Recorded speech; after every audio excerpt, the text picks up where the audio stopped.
Welcome back. Welcome back. Yo, look, man, I gotta say, once again, I talked about the rise of South America within the Americas. I think this is actually a real thing that's starting to happen. A little bit with tongue in cheek, but I think it's actually becoming more the blueprint. And we see it with our next story of the day when it comes to Super Rugby Americas American Raptors. Now, if you guys don't know American Raptors, most people should know, but if you don't know, the American Raptors, who were formerly the Colorado Raptors, who were formerly the Glendale Raptors, who were formerly an MLR team, part of the inaugural teams that played, decided to actually pull out of the MLR simply because of the fact that they did not want to, be restricted to bringing in a lot of international players. They wanted to bring in a lot of homegrown talent. And so disconnected out of the MLR in 2020 season, and decided to kind of do their own thing and ended up going into Super Rugby Americas, which has been the South American. I'm not going to say professional competition, more of like the American Rugby Championships alternative.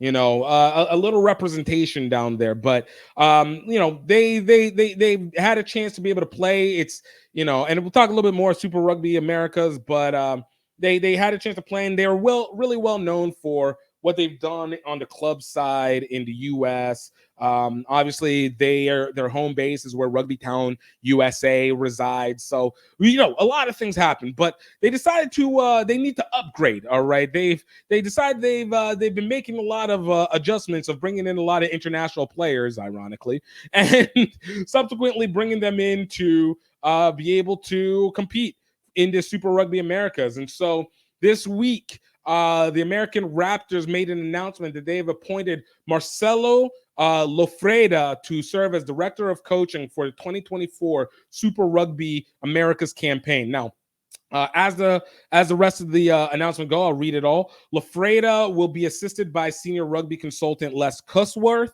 forwards and defensive back Ignacio Fernandez Loeb, and backs and skills coach Steve Stagg.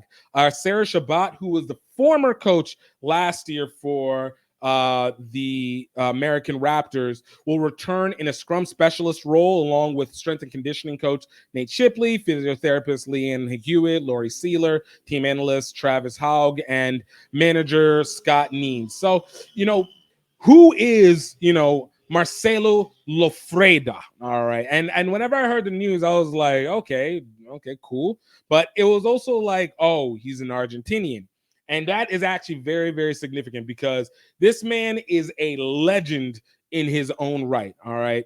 So Lofreda actually is the former head coach for the Argentinian national team, played coach for them from 2000 to 2007. He is credited with being the one who, he took Argentina to third place finish in the 2007 Rugby World Cup, the one that, South Africa won. They defeated France, and Argentina defeated France to get to third place.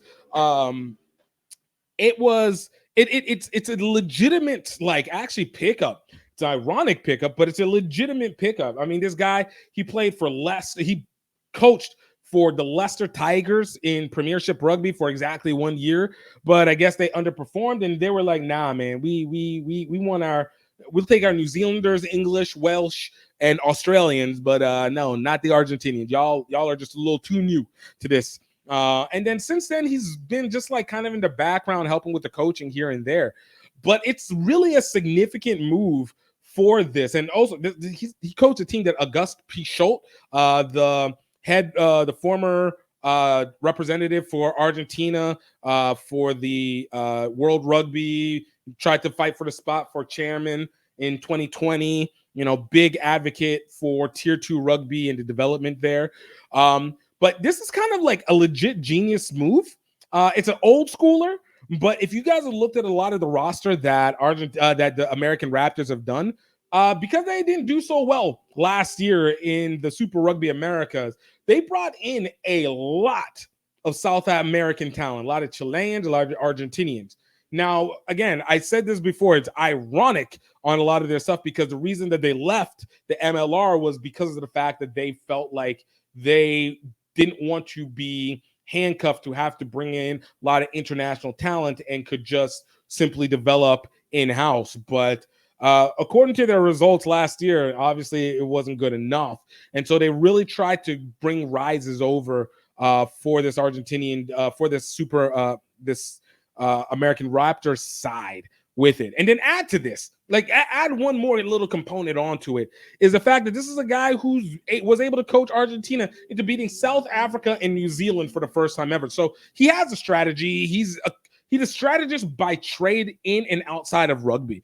So, I mean, by all intents and purposes, he should be a good selection. I think the only thing that's kind of weird is just that he doesn't have anything major on his resume since like 2008. So I think he's just been part of the consultation, and obviously Argentina's done their job. You know, they made it to the semifinals in the Rugby World Cup this year. So his voice seems like it has an impact. He's got that, Eddie Jonesy-ish aura that goes along with him.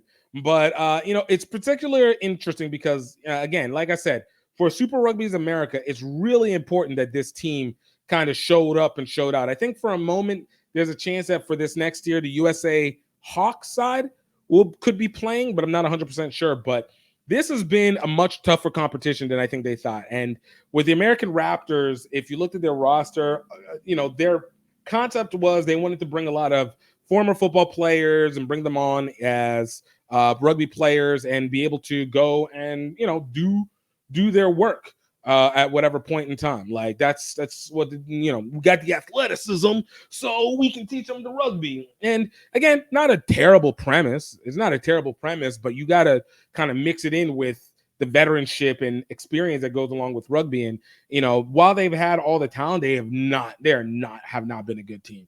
Like they are out of sync. You got all that burst, but no connection. Like it's not bad. And it's not been good for a while. You beat the club team here or there, but whenever it's, put, foot to paint, foot to pedal, like they just ain't doing it. And you got teams like Selcom, Dogos, who are absolute dominant for Argentina. Basically, like I said, is the Argentinian, is the almost the Argentinian select side. Selknam, which is another like national team B. Pampas out of Buenos Aires, Penarol out of Uruguay, Yacaré out of Paraguay, the Cobras, Brazil, and then of course American Raptors. So, you had the pieces that were in place to be able to, try and do something, and you didn't. So you need the help. And if you look, they came in second to last. All right, second to last. Dogos losing to Penarol in the last final outings, but it's just like you need them to be able to kick up. Like you need them to be able to kick up. This isn't a team that's doing particularly well, so I find it nice to do it. But I've always said this is the rise of Latin America because now we have the Argentinian side in Miami. You got the Argentinian side happening in now in Colorado. You're seeing Argentinian players now coming around that played in Canada, now coming to the States. Like a lot of Argentinians are getting a chance over at this thing. So I think it's really one that is, should be looked at. I feel like we're going to be using Argentinians like the rest of the world uses polys. But what are your thoughts on what they're doing? Do you find it to be a worthy hiring for this American Raptors side? A team that needs a burst, needs experience, needs some stability on their side. Or do you feel like this is just like, you guys are wasting money? I mean, obviously it doesn't impact USA Rugby directly, but it is obviously something that can be a part of that said process, according to a lot of people. But let me know what you guys think in the comments. Let me hear what you got. But I ain't convinced.